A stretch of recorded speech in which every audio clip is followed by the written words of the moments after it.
it releases a hormone, which is the thyrotropin releasing hormone. Okay, when there is and then the TRH or the thyrotropin releasing hormone circulates through the hypophyseal portal system and goes to the anterior pituitary. And then it stimulates the anterior pituitary to make a hormone called TSH, which is the thyroid stimulating hormone. And then the TSH will circulate through the blood where it goes and act on the thyroid gland, where the basically to be exact on a follicular cell. So the TSH will bind into the TSH receptor and produce the thyroid T3 and T4. So in normal people, when this thyroid hormone control the secretion of the TRH and TSH by negative feedback. So meaning that when there is a lot of T3 and T4, T3 and T4 will tell to the TSH and TRH to stop producing it because there is a lot of T3 and T4. They tell the hormone. No, they tell the hypothalamus to stop doing the TRH and the TSH. Okay. Okay, next. Next slide. Okay, so this is on the thyroid gland. So the functional units of the thyroid gland are the follicles made up of the follicular cell. So this, if you can see at the upper the picture, there is the center of the follicles is the colloid. So the next the left picture is the zooming out picture. So the thyroid gland has a rich blood supply, and the red one is the capillaries, which we bring the TSH to the cell. So when the capillary brings the TSH to the area on the follicular cell, there is a TSH hormone receptor. So when there is a TSH receptor, when the TSH reach the thyroid follicular cell, it binds to the thyroid stimulating receptor and it stimulates the thyroid globulin production. And then the thyroid globulin will enter the colloid.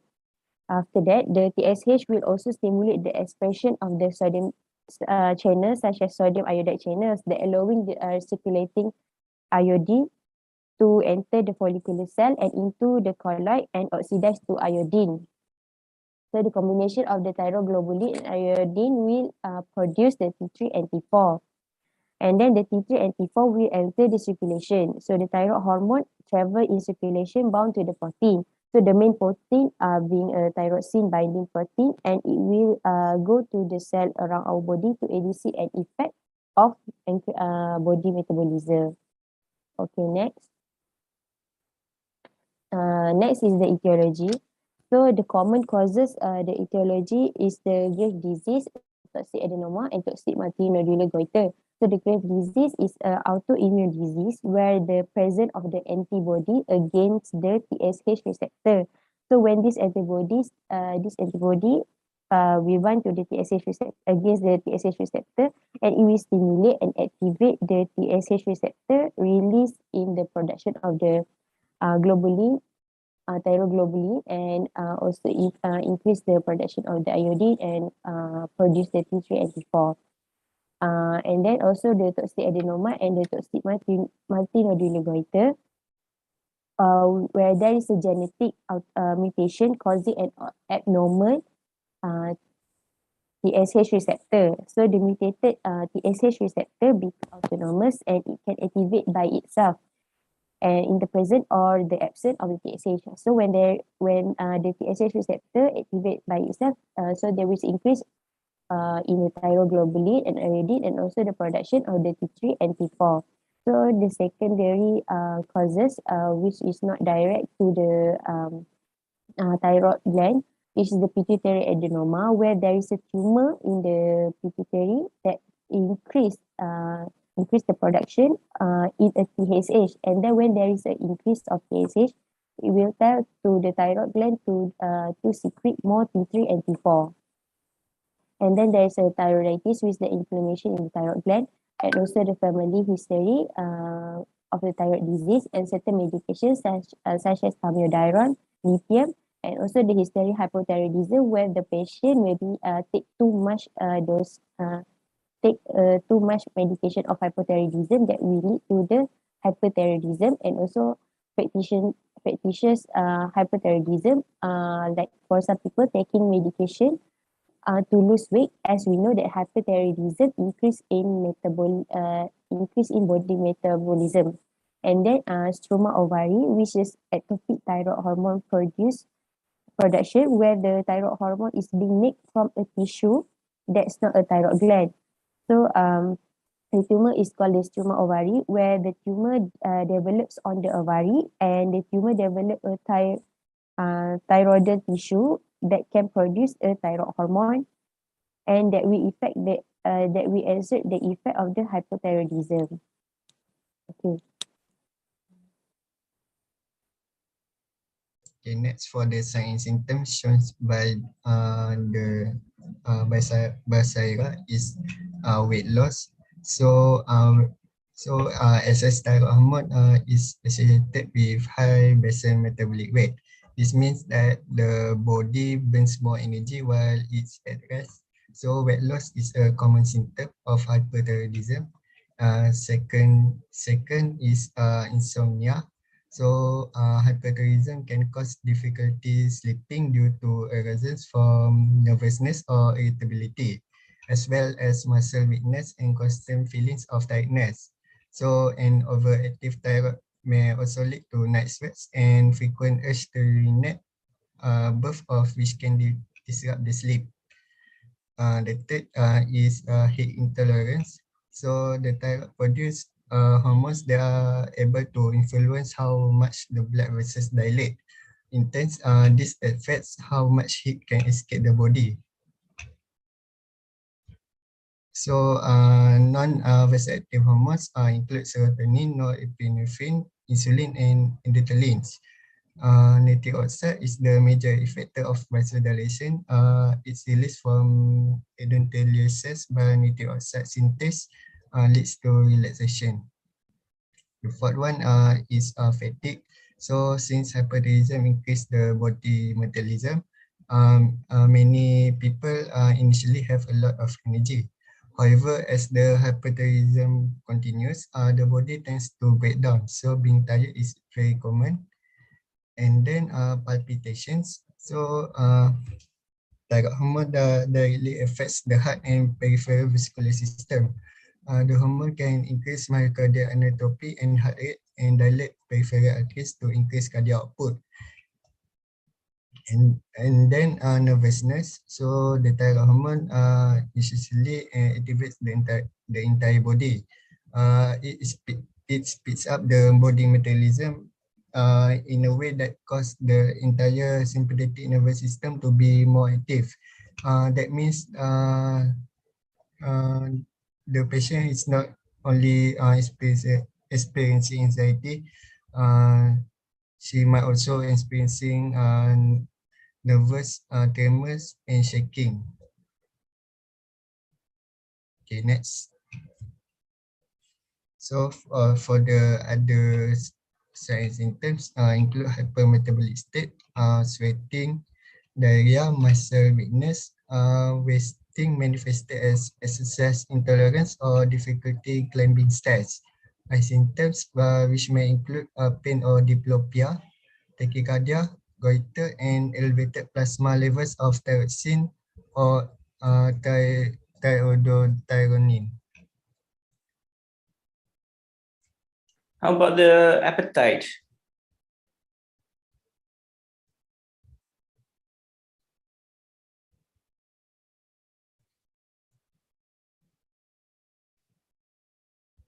How about the appetite? Is there any signs, any symptoms? Increase or decrease appetite? No, not related. Yeah, it increase the appetite. It will increase. Yes.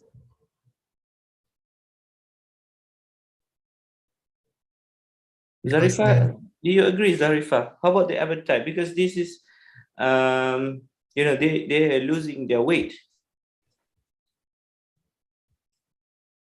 So there's a body weight loss. It's a weight loss there.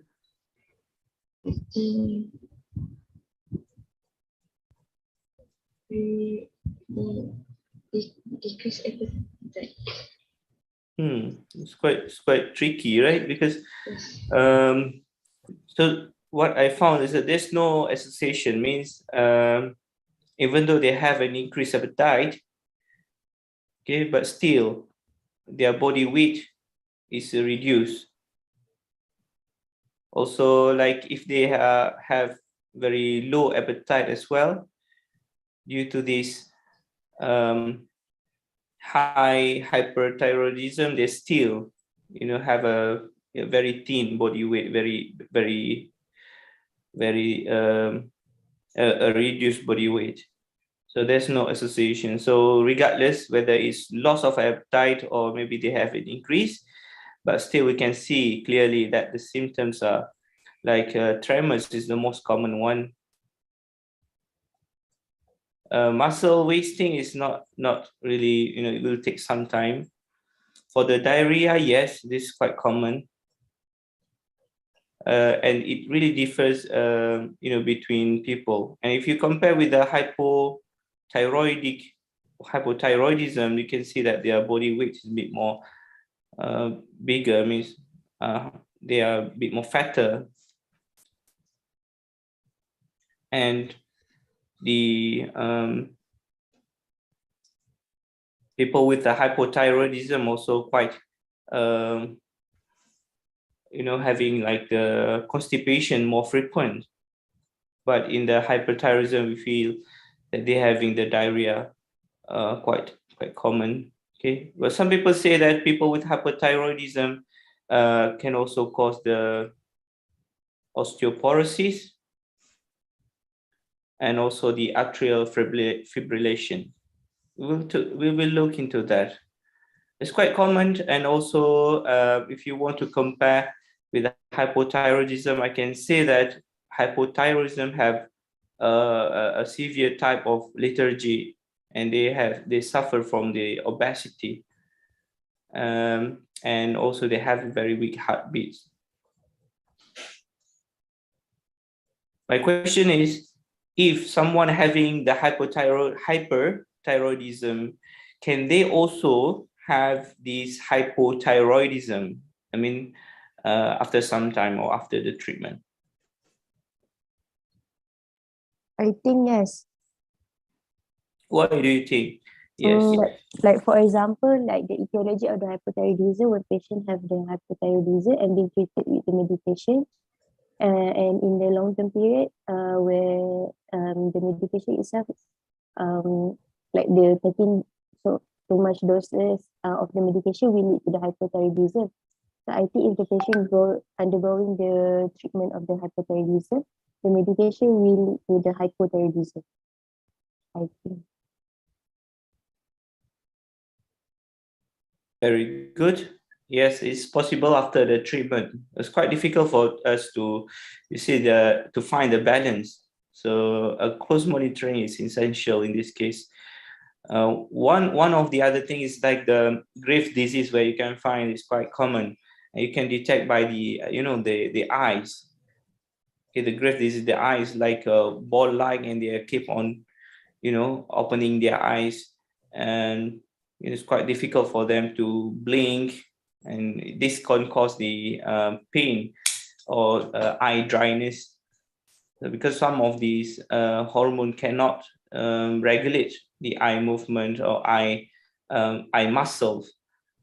So this is one of the type of hyperthyroidism. Some people may experience this type of Graves disease. Some might not. Some might have a milder symptom, right? So you know what's the functions of thyroxine, the T4, and also 3-iodothyronine, as you mentioned, elevated plasma level.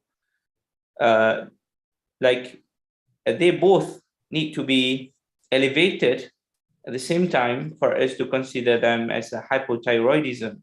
When you look at the blood hormone levels, are we looking at this, both increase at the same time, or one is enough?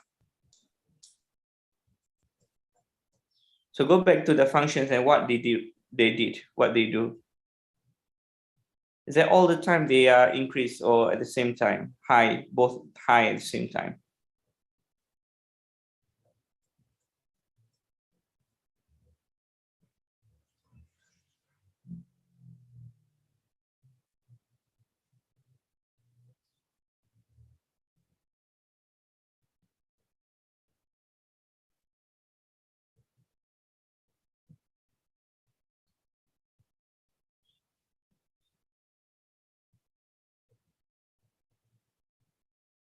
I think someone presented about the T4 and T3 just now.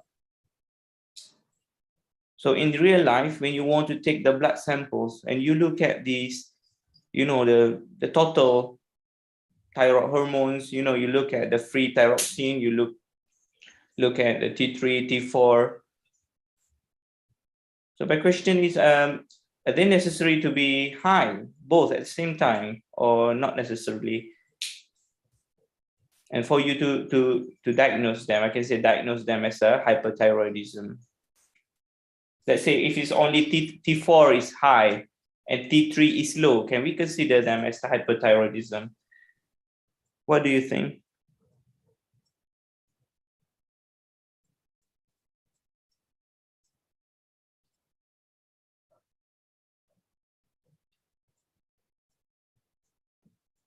I think when both are high, it is called the hyperthyroidism. So if you think both are high, so must be some relation between T3 and T4. So what's the relation? What do you think?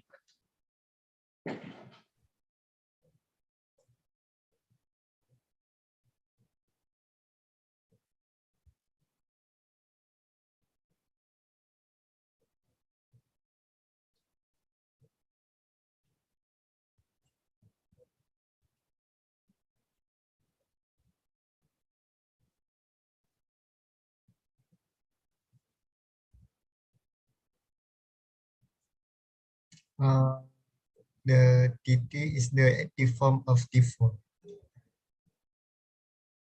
It means the T4, the TT we converted it to T4 by other organs. Okay, so if you have more T3, what will happen to T4? Increase. Okay, so you're saying that the T3 is the prerequisite or requirement for making the T4. Yes. Hence, they need to be, you know, evaluated concurrently or simultaneously in order for us to diagnose them as a hyperthyroidism. Yes? Yes. Very good. Okay, so that's correct. So means if you follow the cascade, the step from the TRH and then TSH, okay, after that they act on the thyroid gland.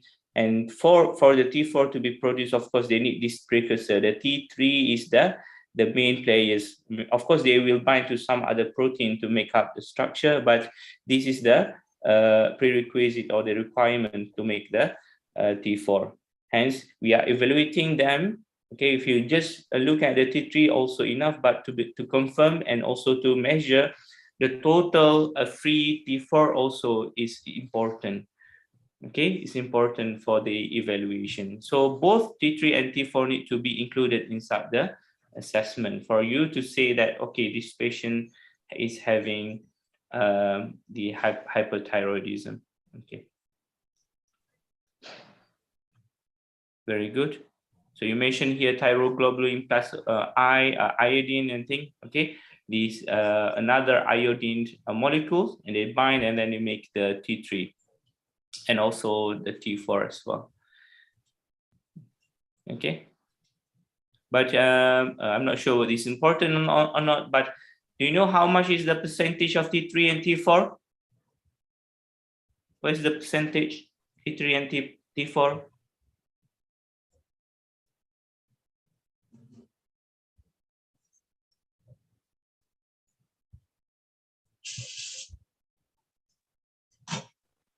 90% of the T4. Yes. How many? What I found is 90% of T4. Okay. So which one is higher? For what I found, T4 is higher than T3 because the T4 apa tu, we combine dia akan buang iodine dan dia akan jadi T3. Very good. Brilliant. So T4 is always higher. Okay. So it can be like more than 80%. Okay. The rest 20% or maybe 10 to 20% is only the T3. Right? Okay. Continue.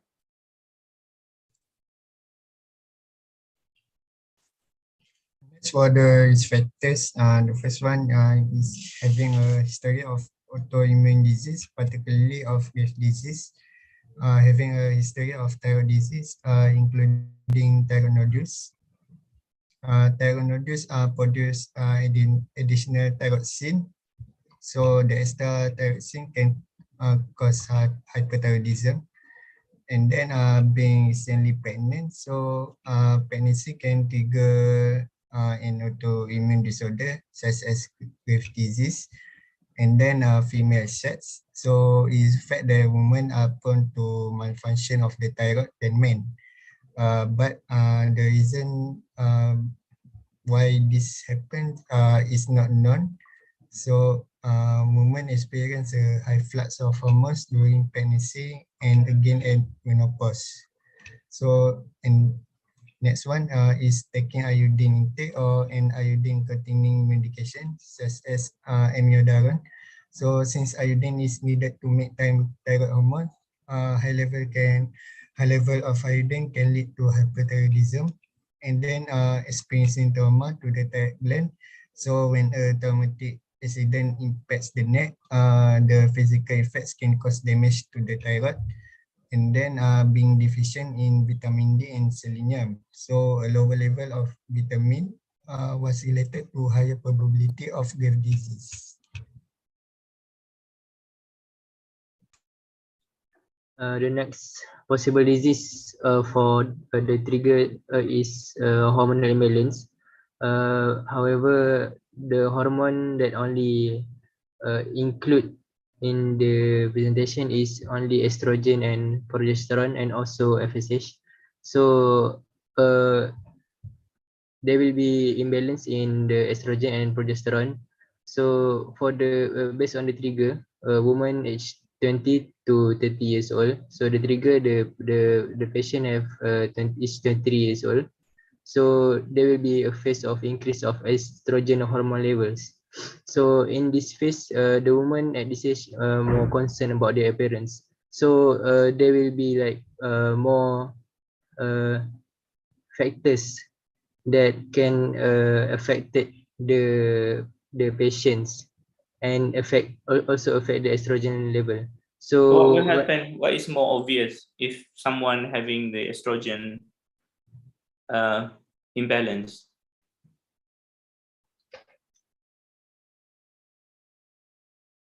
Yes, Doctor. What will happen to the women aged 20 to 30 if they have like a increase or irregular estrogen hormone secretion? Usually they will have weight gains. Sometimes also they also can be weight loss, muscle weakness, fatigue. What else?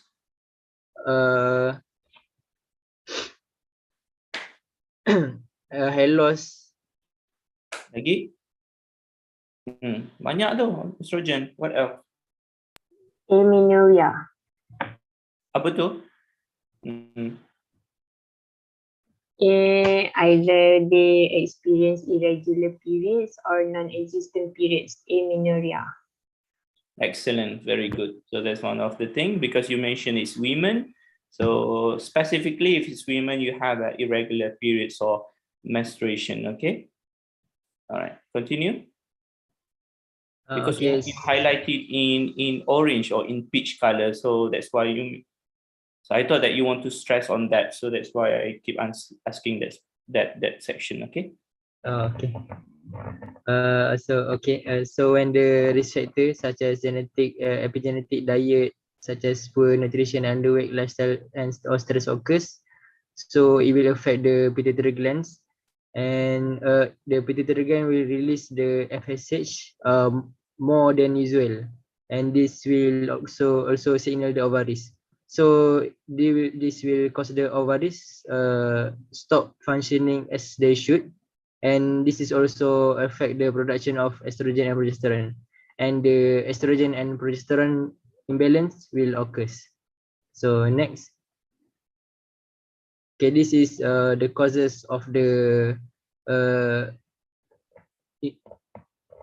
hormone imbalance. There is diet, stress, eating disorder, excessive exercise, environment pollutants, exogenous hormones.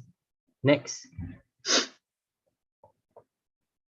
Okay, so these are the signs and symptoms of hormonal imbalance, which will focus on the estrogen and progesterone and other hormone. The first one is weight gain.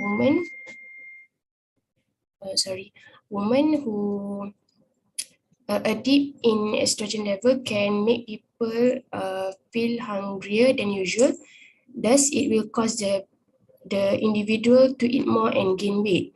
Other than that, women who have polycystic ovarian syndrome, which is a disorder involving infrequent, irregular, or prolonged menstrual period, or often excess male hormone, which is androgen levels.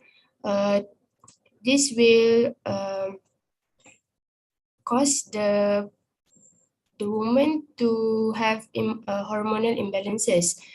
PCOS, which is polycystic ovarian syndrome, will exhibit a lack of sensitivity to the hormone insulin. Since the insulin is tied to the regulation of the blood sugar, the women are likely to experience weight gain. The next symptoms is irregular period, including missed period, stop period, or frequent period. A delay or missed period in a woman may occasionally happen, but it shouldn't happen frequently, especially not with gaps of several months between periods. So for younger women, this may be a sign of polycystic ovarian syndrome. For the sleep problem, in most cases, decreased levels of progesterone hormone, which is produced by the ovary, will cause the individual to have sleeplessness. Other than that, low levels of estrogen can also result in profuse sweating and night sweat that interfere with night rest. The fourth sign and symptom of hormonal imbalance is acne on the face, chest, or upper back of an individual. Acne does not go away, may be due to excess androgen, which is the male hormone, like testosterone that both women and men have. But excess levels of this androgen make oil glands extra productive and contribute to the acne. And then androgen also affects skin cells that line the hair follicles. Thus, the excess oil and skin cell changes will clog the pores, leading to the acne to occur at the face, chest, and upper back of the woman. Other than that, the symptoms is tummy discomfort because of changing level of estrogen and progesterone can affect the digestion.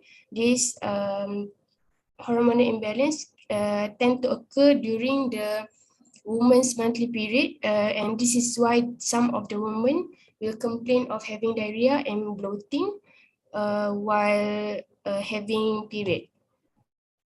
Mood swing, many of women will experience anger, irritability, or mood swing before and during their period. This can be associated with premenstrual syndrome. We call it as PMS. other than PMS, premenstrual dysphoric disorder, PMDD, is a more severe form of PMS, and women who have the PMS appear to be more sensitive to changing hormone level. The estrogen can also have the effect on the neurotransmitter, including dopamine, serotonin, and also norepinephrine, which will prevent the individual or the woman from feeling happy. Thus, the woman will experiencing mood swing. For the vaginal dryness, estrogen level on the lower end of the area may be a cause if the patient or the woman experience this symptom.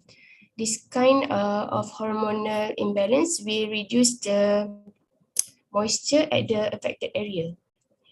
For the thinning or loss of hair, decreased level of estrogen and progesterone can make the hair thinner and less lustrous, and this reduction in the hormone, reducing estrogen and also progesterone will prompt an increase in the androgen levels that shrink the follicles and result in hair fall, which causes the thinning or loss of hair. And the last one is the patient might experiencing fatigue because because of too much progesterone can make the individual to feel more tired. Other than that, another common hormonal imbalance that causes the fatigue is also low thyroid hormone, which is hypothyroidism. Next slide. So the risk factor for the hormonal imbalance is women aged above 40 years old, or they are reaching the menopause, where the ovaries produce less estrogen over time. The patient might also, if the patient is under excessive stress, they might experience the hormonal imbalance. Other than that, pituitary gland problem, tumor of ovaries and adrenal glands, which will inhibit the production of estrogen. Family history of hormonal issue, chemotherapy and radiation. If the patient under chemotherapy and radiation therapy, it will alter the hormone, and consume hormone medication such as birth control pills will interfere with the estrogen and progesterone levels. And lastly, taking hormonal replacement medication will also interfere the hormone regulation in the body. Next slide. Okay, so these are the references for the slide presentation. Thank you. Thank you, Sister Shikin. Can we go back to the slide regarding drug substance?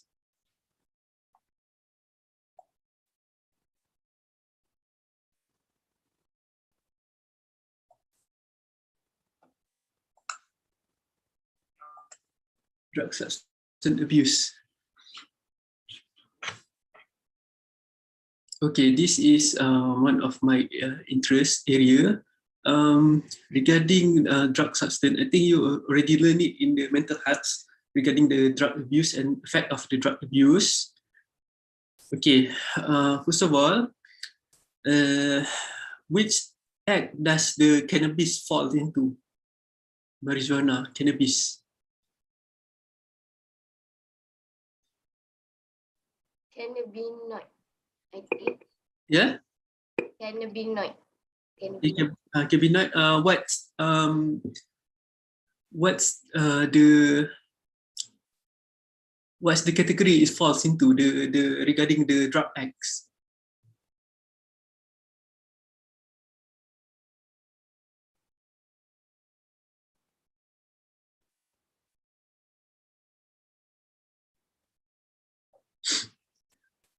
Sorry, Doctor. The act meaning that yang macam undang-undang tu ke? Oh yes. Dangerous Drug Act. Okay, good. Dangerous Drug Acts 1952. Okay, regarding ketum.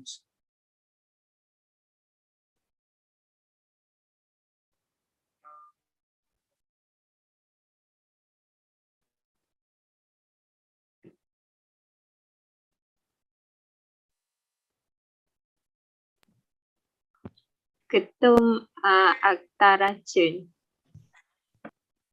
Okay, ketum for now is falls under the Act of Poison 1952. So the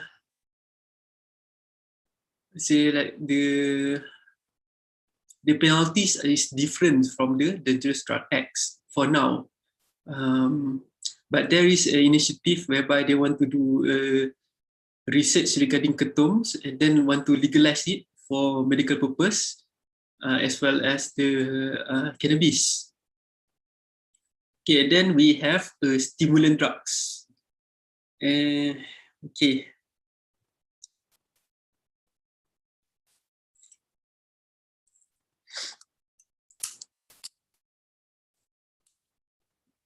Okay. Stimulant drugs. Do you put it ecstasy? Okay, we have ecstasy. Also, do you know regarding methamphetamine? What is its use? This is all illicit drugs.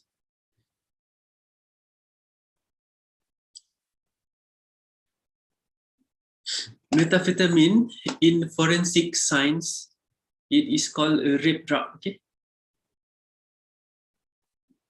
Sorry, doctor, red drug. Rape drugs. Those drugs that been used to put in the spike in the drinks, that is also known as pilkuda. Okay, that one is pilkuda. Okay, this one usually happens at the area of East Coast because you know it's a border with Thailand, so they all get supply there. Okay.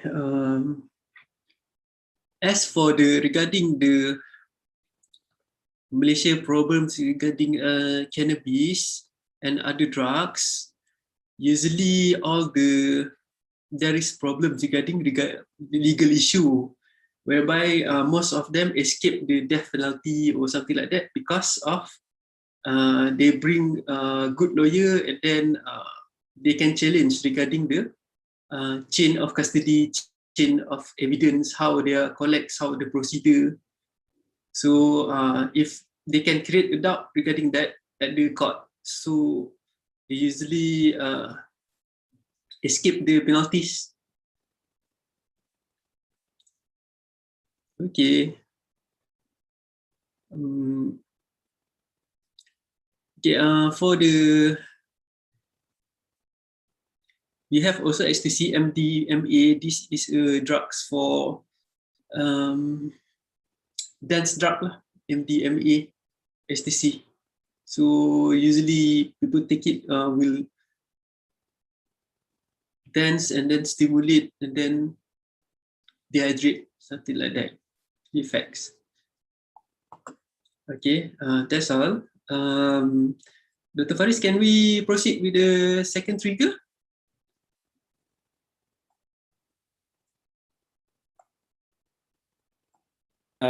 Yes, we can proceed with the second trigger.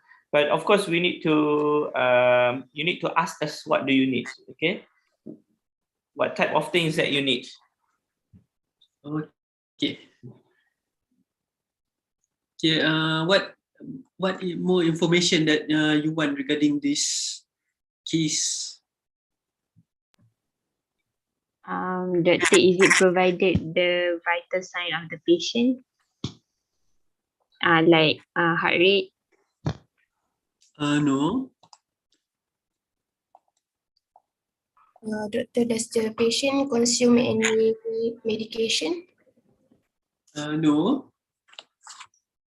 What more tests that you need to confirm regarding your what your idea is, as you explained earlier? Maybe. Idea is hyperthyroidism because the symptoms match all. Okay, what further investigation that you need to confirm it?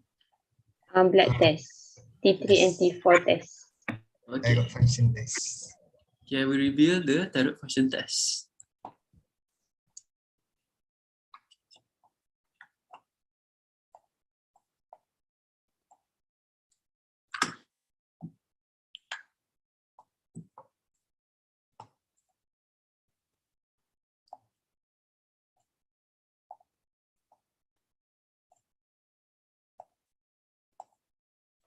So what are the symptoms that you suspect? What are the symptoms that you suspect that the Syra will experience? Do experience?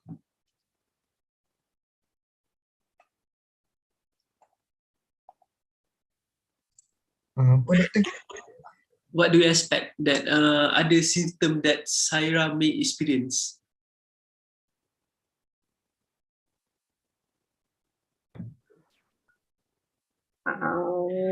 Body weight dia, either weight gain ke weight loss ke tak ada.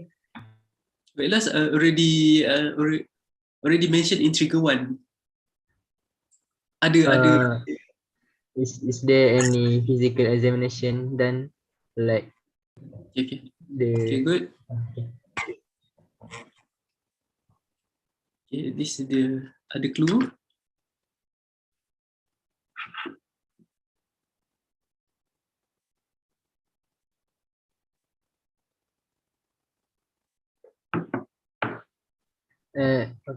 Okay, is she has any non-medical history?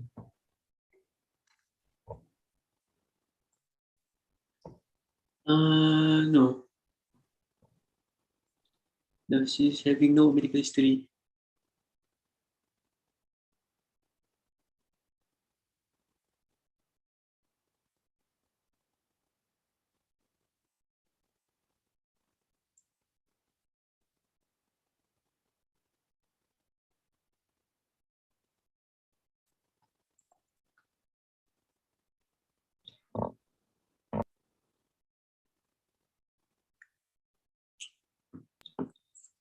Is she student, and does she has married yet?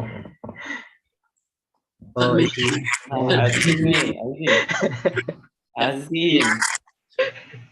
Okay, Astaghfirullahalazim. it's already mentioned in trigger 1. Her academic performance drops due to inability to focus. So you can speculate that she is a student.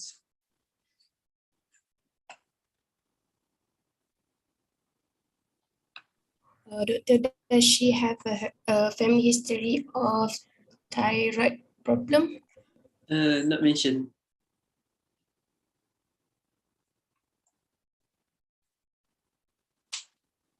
Why do you think thyroid can be genetic, or is it acquired?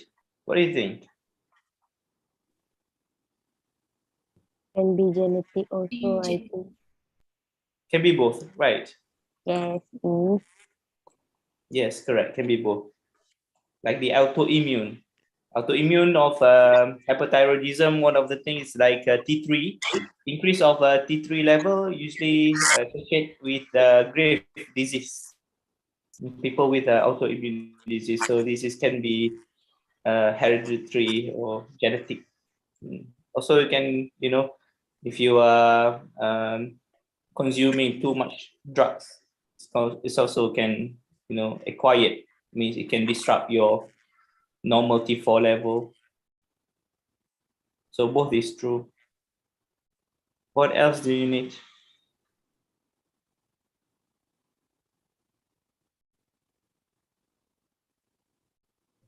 Doctor, does the patient experiencing bulging of the eyes? No. No, not mentioned. Azim tahu Azim? Azim nak tahu dia duduk mahalah mana? tak apa. Apa? Okay, kesian Azim. Saja je. Gurau. Okay. Any more question? I think after this, I leave to Dr. Alif to conclude. But yeah, you still can have any more questions if you want to ask. Feel free.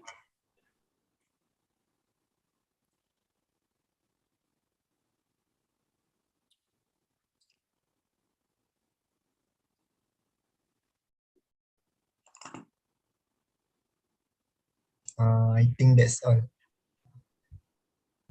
Okay, so okay.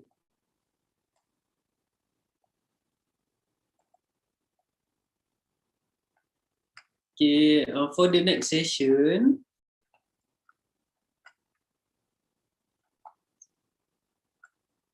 so as usual, you already cover the clinical manifestation, risk factor, okay, the pathophysiology, the anatomy of hyperthyroidism.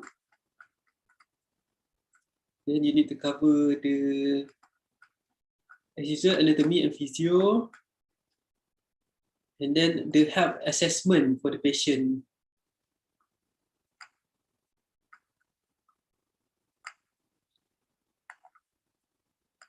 The diagnostic test. Also explain regarding the blood investigation earlier.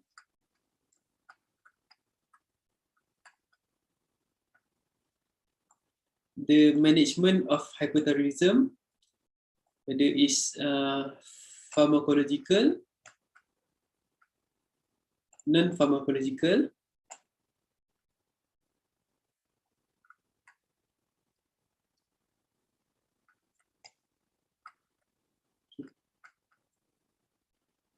Nursing management, nursing diagnosis,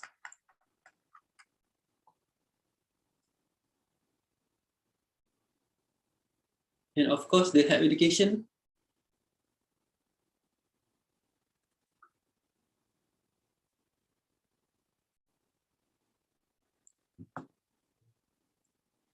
For the non-pharmacology, also mentioned regarding the radioactive iodine therapy, radioactive. Okay, there's anything else you want to add, Dr. Faris? No, I don't think so.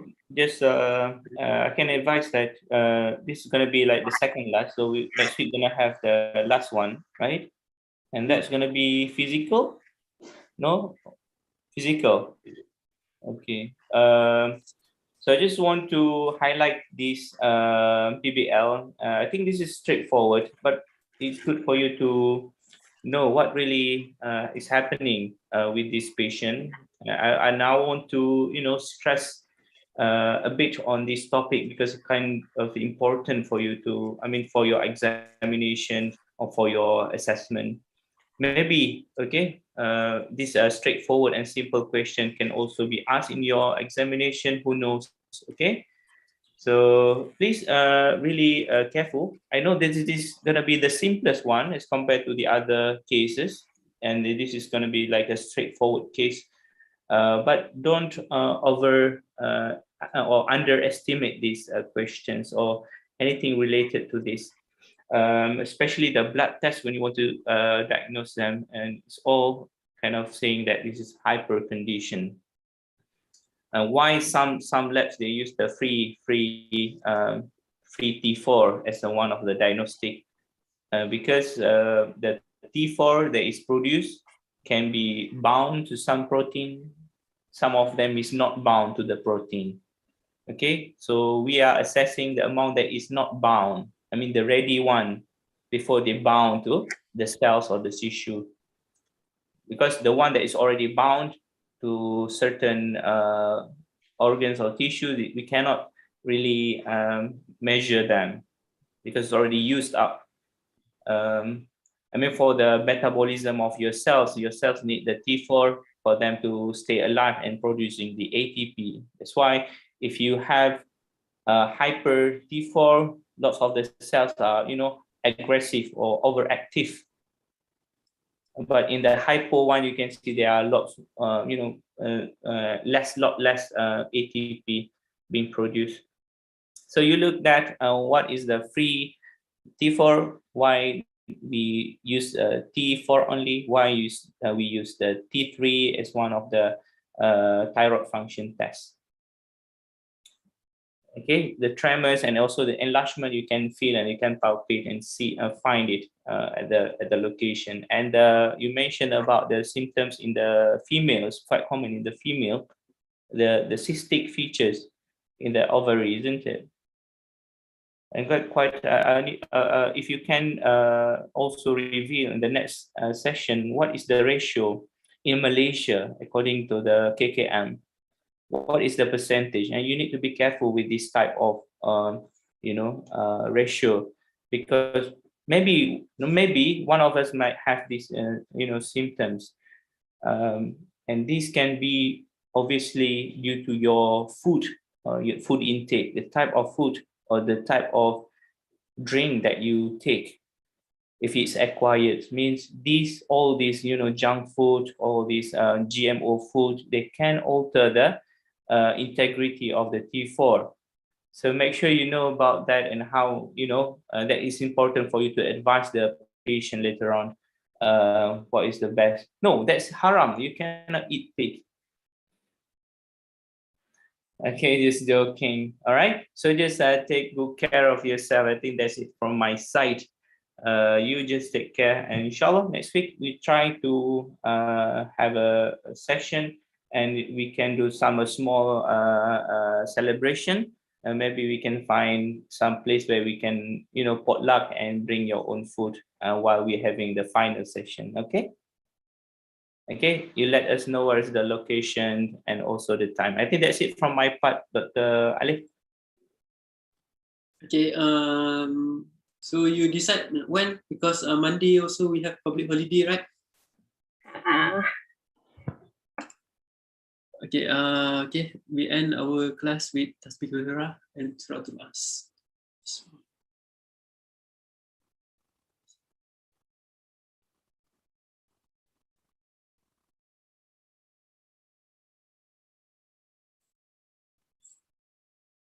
Okay, Assalamualaikum. Bye-bye, everyone. Thank you, doctor. Bye-bye. Thank you, Doctor. Thank you, Dr. Bye.